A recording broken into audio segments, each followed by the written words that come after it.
நெல்லையில் 1 மணி நேரத்திற்கு மேலாக பலத்த மழை கொட்டி வருகிறது. இது தொடர்பான தகவல்களை தருகிறார் செய்தியாளர் அறிவரசு.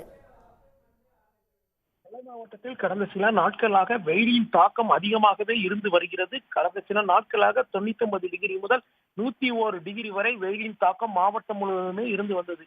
இந்த நிலையில் இன்று மாலையில் நெல்லை மாநகர பகுதிகளான நெல்லை டவுன், வண்ணாரப்பேட்டை, தச்சநல்லூர், பாளையங்கோட்டை, கொக்கிரகுளம் ஆகிய பகுதிகளில் பலத்த காற்றுடன் மழை பெய்து வருகிறது. இதனால் சுமார் 1 மணி நேரமாக பெய்து வந்த மழை தற்போது தூறலாக மாறி உள்ளது. இந்த மழையினால் வெப்பம் தணிந்து இப்பொழுது நெல்லை மாநகர பகுதியே குளிர்ச்சியாக உள்ளது. நெல்லை மாநகர பகுதிகளில் தாழ்வான பகுதிகளில் தற்பொழுது நீர் தேங்கியுள்ளது.